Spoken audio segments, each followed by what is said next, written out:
What's going on, YouTube? Back again with another workout video. See, I'm trying to get better with everything. I'm trying to get better with the lighting. I'm in front of a window. I have a Amazon mic. I hope it's okay. I hope it's good. Shooting with a DSLR. See, I'm in the fitness influencer scene, guys. This is what we're aspiring to do. Waste your time. I know how the attention span of people are nowadays with TikTok and Instagram, and I find myself when I'm on TikTok, like I feel like TikTok has destroyed my attention span. Like I go on YouTube now and it's actually pretty hard for me to even watch like a 15-minute video. And when back years ago I was like, man, 15-minute videos on YouTube are super short. Now I'm like, if I see a video that I want to watch and it's like 15-20 minutes, I'm like, oh my god, this is a long time. And I feel like TikTok has just destroyed my attention span for this stuff. First workout that we're going to get into, I was setting up for my squat and I got underneath there. I got underneath the bar and it didn't feel good. And so I always listen to my body when I'm going through my warm-up sets, like when I have like 135, 225, 315. 315 is kind of my marker for if things are going to go well or go bad. So I did 315 with no reps. I felt kind of achy. Could have been nutrition from yesterday. I slept really good. I slept 10 and a half hours last night, which is amazing. 315 moved kind of slow. I did like 4 reps of that. And then I put on 50 pounds. So I did 375. And 375, I was like, okay, I'll stay here. I'll do a 4x4. If I would have went to 405, I know I would have my form would have been crap. Again, I could have wrist injuries, so I didn't want to go down that route. Taking a lot of deep breaths. And I just mainly wanted to focus on depth and control my squat, almost like I'm having to redo my whole squat formalities. Control my timing with my tempo. I'm not really worried about weight right now. Again, I'm just big on stimulus.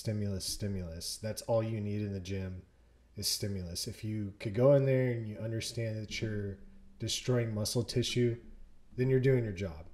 It doesn't matter how you get there as long as you're getting it done. My working sets like this, my wraps are very light. I keep my wraps lighter because it kind of feels like a knee sleeve that way. I do not put them extremely tight unless I'm doing like a 1 or 2 rep PR. So this was my last set of 375, and you're going to see me go down and you're going to see how I was just focusing on depth at this point. I really wasn't trying to go for weight. I'm focusing on my form, which is important because I want to have this same exact form when I'm back up to squatting 465. Now it's time for a word from our sponsors over at Granite Supplements. You guys need to increase your muscle protein synthesis. I'm pretty sure that you do. I'm pretty sure your muscle protein synthesis sucks. I'm pretty sure you're getting no protein activation. This is why you're not growing. If you want to grow, get essential amino acids from Granite Supplements. Use my code SAM10. Just go online. It's not that freaking hard. Type in granitesupplements.com, use my code, buy one of these, and then you're going to see how much you grow. SAM10, it supports the channel, it supports my life, it supports all of us in this global world where we're all human beings. So go and pick up some essential amino acids. Essential amino acids come from an outside source such as food or a supplement, and these are the suckers you need to activate muscle protein synthesis. It's 0 calories. You can use this when you're doing cardio so you don't have any muscle protein breakdown. It's 0 calories. You can use this and drink it any time of the day to activate muscle protein synthesis. And it also tastes freaking amazing. It's strawberry lemonade. Get out of here. This is delicious. Add some ice, go outside, watch the sunset, boom. And you're growing muscle, folks. Use my code SAM10. And then here we're getting on the hack squat. I love this hack squat machine. I don't like the other ones that have that where you're like leaning back. I don't like those. This one's more of an upright hack squat, but it allows you to maneuver your feet on the platform a lot more. That platform where my feet are at is humongous. So I can move my feet in any direction, but normally when I do this, I back my feet up So my knees are going over my toes. And then I keep my feet probably about that close, maybe like 2-3 inches apart. And then I did 3 sets of 10 here, and probably by like the 8th rep, I was shaking. I was scared. And then I'm like cussing right there. I hate my life. Why am I doing this to myself? Okay. Now on the leg extensions, people don't like these. Some people really like them. I would say people who don't go to the gym, like on an average basis, they just like abuse this machine. This is because this machine's just always in use. Go to your gym right now. I guarantee you somebody's on it. Go to your gym at 3 a.m. Somebody will be using the leg extension machine. And it's usually like an old person. But it's great. I mean, that's the reason. Like, this thing gives me such a pump, but I think it's because of how I do it. Like when you're doing a leg extension, it's so much more smarter I know I'm just a repetitive robot, but it's just so much more smarter to control your reps. Go slow with this, destroy and break your muscle tissue. It's so important. And with this one, you could do so many things. You could control your eccentric reps going on the way down, explode up, as long as you're not swinging the weight. The biggest thing I do on here are like 4 to 5 second pauses on every rep. Every time I get on this, you're going to see me do pause reps on this and just keep my leg flexed. I'm flexing the crap out of my leg and I'm holding that weight until my leg is shaking. And that's what you want to do. You don't want to be swinging the weight around because you're not getting anything out of it. You're doing a lot of damage to your knee that way. And so I've heard other people say that they hate this machine specifically because of that, because of how damaging it can be to like your meniscus on your knee. But the problem is that they're just swinging the weight. This machine could be a great recovery tool if you have a damaged knee, as long as you're not putting crazy tension on it. Even if you're doing it with bands, if you're sitting at home on the couch and you hook a band up to your ankle and like you're in recovery mode or whatever, you're sending blood to that area, to your knee. And that's where you want it. And the bigger your quads are through training and repetition and progressive overload, the more muscle tissue that you get, you will have more control in these movements, which is what it's all about. It's getting more muscle tissue there. I have clients that talk to me about knee pain, and I'm pretty sure you could throw a rock outside and hit somebody and they will say that they have knee pain because it is just so prevalent in everybody that I've ever talked to. I have knee pain. I personally believe, this is just my opinion, but I personally believe like achiness and knee pain is just from simply lack of muscle tissue around that area. Whatever the case may be, you're just lacking muscle in that area to carry the weight. Because it's like you don't hear about, rarely, you kind of do, but rarely will you ever hear about ankle pain. You really don't hear about hip pain until somebody's in their 50s or 60s. But knee pain, like I hear 20-year-olds and teenagers talk about knee pain, and it's just like, no, you just haven't developed the muscle tissue around that area to support the weight or the mobilization of what you're doing. Because there is a difference between flexibility and mobility. Flexibility is like what a baby has. Like they could just move their legs around.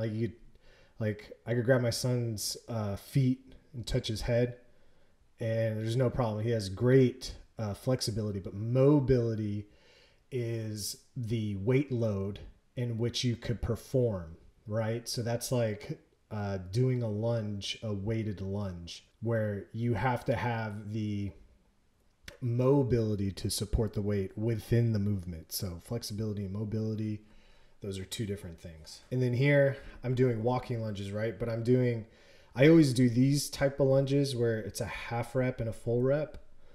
And I probably do about 10 steps on each leg, but I supersetted this with my hack squats, and I supersetted this, same thing, in between my leg extension sets. All I was doing through a total of 3 exercises was just forcing so much blood into my quads. And I'm getting the muscle damage stimulus from like those working sets, like the hack squat and the leg extension. And then I'm also applying pressure of blood into that muscle thoroughly through my lunges. But I like to do the full rep and the half rep of walking lunges because it's more strenuous on my legs, and I would say it's more volume without having weights. I normally do weights, but I'm taking it easier as of lately because I don't want to injure myself. So like if I went into the gym and I didn't squat, I would have done weighted lunges to add a higher stimuli. But the squats, the way I squat and how much concentration and tempo I put into my movements, it really fatigues me for the rest of my workout. So even when you're going in for training, you have to understand, like I talk about all of the other variables that go in that surround your training, where it's like sleep, nutrition, water, supplementation, all of those things go into your training sessions. This is like the stuff that you're doing the day before and the morning of your training, stress you have in your life and stuff like that. You know, it all adds up. If you're eating less, like if you're in a caloric deficit, your training sessions start to suffer. When you've been dieting down through a whole prep, like I just have, then I notice a lot of strength loss because I wasn't training as hard, because I was a lot weaker, because I was barely eating and doing an hour of cardio a day. But these are things that you have to take into consideration surrounding your training session. If you're naive or very blunt to what your lifestyle is, and you go into the gym and you're trying to like ego lift or be hardcore, and there may be repercussions to suffer because your body's just not prepared to handle that kind of tension or stimuli that you're trying to apply to it. Your head may be in the right mindset. Caffeine loaded pre-workout that you're on, that's a whole nother topic I should talk about. I have my qualms with that. That's why I'm a big fan of low dose caffeine. But your lifestyle is going to dictate your training style. How hard can you push in the gym? What your training effort's going to be, the weight load management that you can handle, just how fatigued you're going to be. All of those things add up over time. Normally when it comes to legs, I take the day off before I train legs, and I take the day off after I train legs, because I just I beat the crap out of myself when it comes to training. I think that's why I've grown so much over the past few years. Like I've exploded in weight and growth and just muscle maturity. And I think it's just because of this severe way I train. And I'm not doing, as you can see, I'm not doing crazy workouts.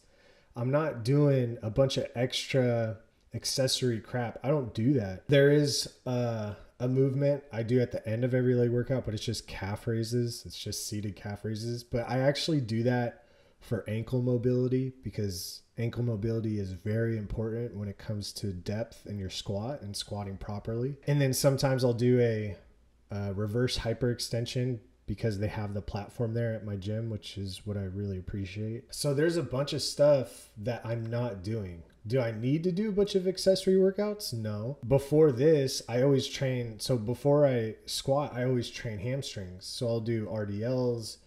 I love the lying hamstring curl machine. I love that machine. I abuse it. And I actually do that before and after my workouts.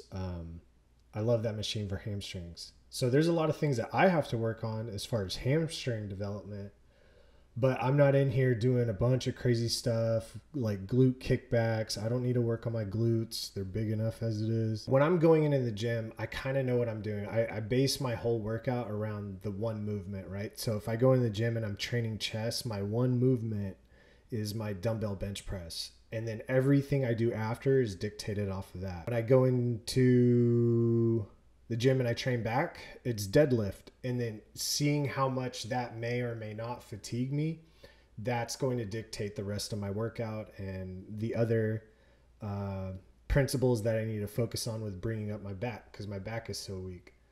With legs, it's always going to be surrounded by my squat.